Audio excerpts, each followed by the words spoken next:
world economy has been brought to its knees as a result of measures taken to slow the spread of COVID-19. And on Bottomline today, we want to focus on the economic recovery post-lockdown. We'll be speaking live to Dr. XN Iraqi, economics lecturer at the University of Nairobi, joining us live on Bottomline Africa. Dr. Iraqi, many thanks for your time. We've been highlighting, even here on the show, several African countries and globally really slowly lifting restrictions and planning to reopen the economies, but opinion is divided as to whether now is the right time to reopen economies, especially in Africa. Your view on the same? Good afternoon, Kenyans. I think it's a very dicey situation all the countries are facing. Do you open the economy and uplift a lot of people who are jobless because of COVID-19? Or do you continue closing the economy? People lose jobs, will become desperate, but you spare their health. I think there's no straightforward answer to that question. My opinion is the government should start opening the economies, but should do it in a way that does not risk the health of their people. After all, an economy is about the people, not about the buildings, not about the businesses. So it should be done in a systematic way to make sure that the health of the people is safeguarded as the economy opens.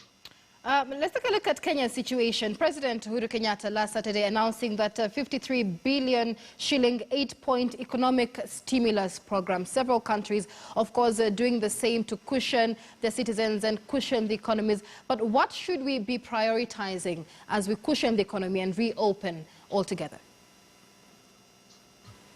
I could probably say exactly what I've said a few minutes ago, our health. Because an economy is about the people, and I'll say it again. So as we start opening the economy, as we start giving stimulus, economic stimulus package, we must prioritize the health of the people. Because if people are healthy, they'll be more productive, and once you open the economy, it's going to shoot up very fast. But there are certain areas that we cannot ignore because they create a lot of jobs. I have in mind tourism and hospitality. Most of them are labor intensive, and you cannot replace them with machines like a factory. When you think of opening back the economy, think about those labor intensive industries or sectors that create a lot of jobs. Let's talk about it on the continental scale. Not very long ago, African leaders spoke during a virtual meeting that was convened by the New York Forum Institute. And part of what came out of this conversation is, does Africa have the competencies and the resources to support the world to recover from the COVID-19 effects? And in that breath, then, can Africa rely on each other in the economy? I think just before COVID hit Africa, there was an initiative by African heads of state to come up with an African free trade area. Right.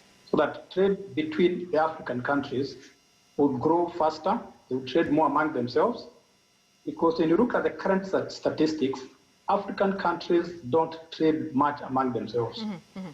So as things stand now, Africa will not be able to recover alone. It must recover together by doing more business with other countries. Right. So inevitably, as we think about recovery, we should not think about African countries only. We should think on how we can cooperate with other countries, European countries, the Arab countries, the Asian countries, so that the recovery is not just about Africa, but about the whole world. Because there's no country in the world that has not been affected by COVID-19.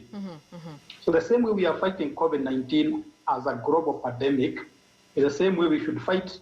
We should fight to make the economies recover in a group, not a country by a country. Absolutely. But let's talk about the continental free trade area for a moment. You brought it up. SMEs really are the backbone of any society, any job creation, and especially more so now in Africa during the journey to economic recovery. But have African governments really enabled the SMEs to take advantage of the continental free trade area? Do African businesses see a market outside their borders? I think that's a very good question, because if you look at the Kenyan economy, the SMEs, the smaller businesses, contribute about 83% of the employment. So if you think about economic recovery, you have to think about African free trade area. You cannot leave out SMEs. You are right, they are the backbone of the African economy. So one of the ways that African governments can help them play a bigger role in the economy is to do what other countries have done, the Asian countries and so on. They were able to nurture those small businesses until they became big enough to compete at the global level. You cannot tell a Kenyan SME, a Ugandan SME, to start competing with an American multinational or a European multinational. The same way you cannot tell a kid to start competing with an adult. So I think African countries should not feel ashamed or should not feel shy of nurturing and favoring their SMEs until they are big enough to compete at a global scale.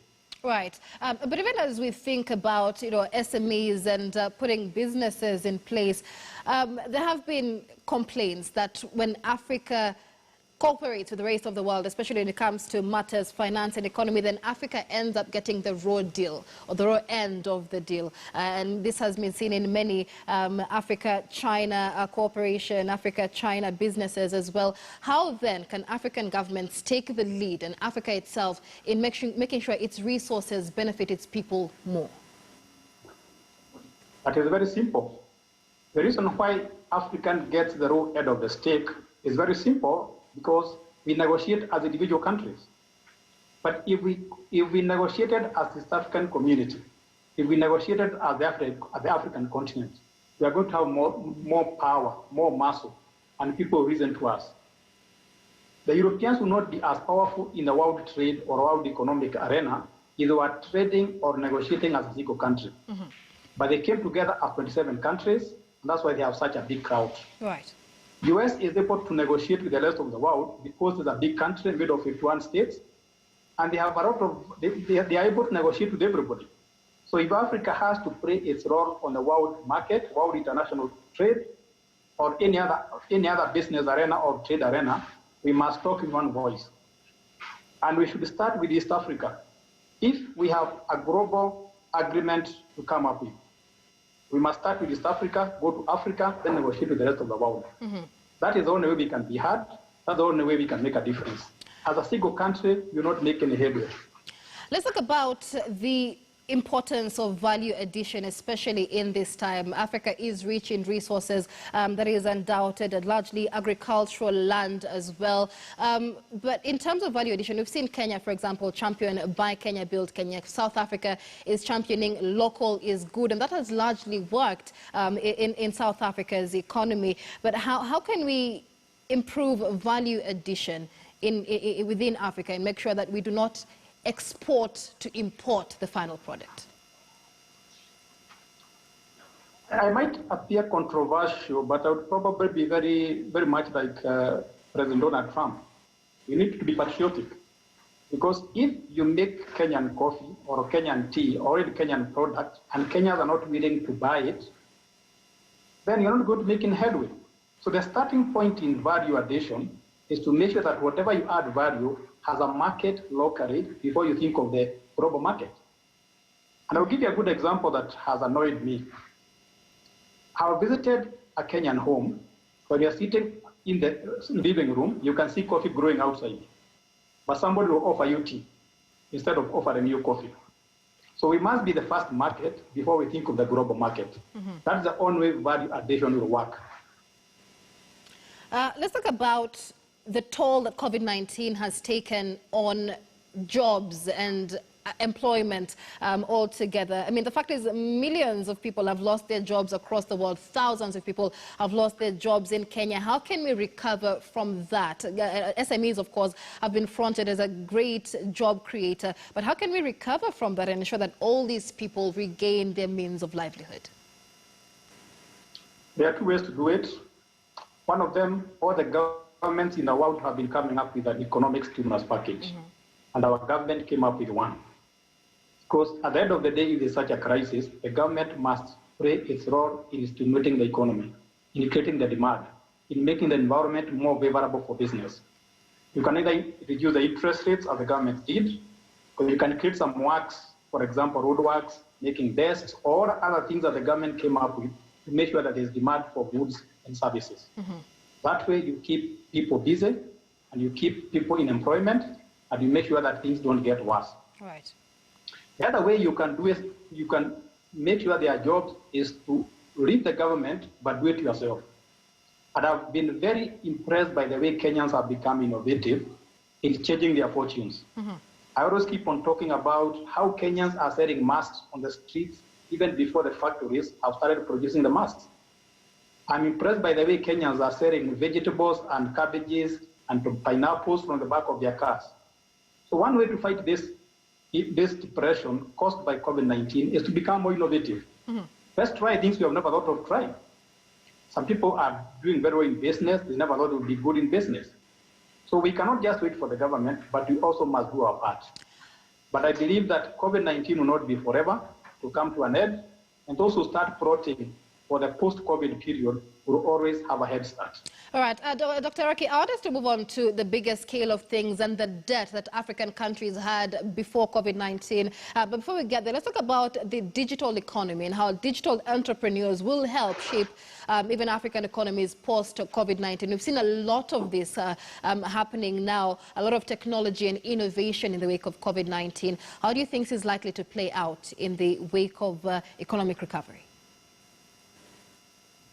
I think that's a low-lying fruit for everybody, because the digital economy is not affected by COVID-19 as much as the brick and mortar economy. And to show you how that digital economy is important, we just look at what the finance bill is proposing. We start financing, we start taxing some of those transactions that take place online or in the cyberspace. So even the government has realized that's what the future is. And I believe that even beyond COVID-19, a lot of services, a lot of businesses will move to the digital age. Luckily, in Kenya and other African countries, we already are pioneer with M-Pesa and other businesses that have been taking place online. So we just need to build on that momentum so that when COVID is over or has been subdued or controlled, we are going to be ahead of the pack. So I see a lot of future in digital economy. With the economy on its knees, really, Kenya's ability and many countries' ability to repay debt at this time has been affected. How is this likely to impact the citizens, likely to impact the local economy, and what is the recovery plan in terms of debt? I think one of the things I've been hearing in the media and all over is that we should start thinking of debt forgiveness. Maybe it's the time the developed countries that have given us debt in the last several years forgave us some of that debt. But the only fear is that if our debts are forgiven, we shall probably not become responsible.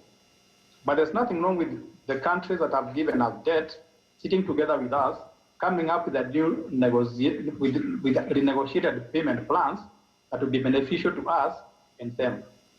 Because nobody really prepared for COVID-19. And the COVID-19 is not just affecting those countries that have borrowed money, but also those countries that gave money. All right. The only negative part about debt is that because the government is coming up with stimulus package and other economic ways of dealing with depression or the recession, we might end up borrowing more money.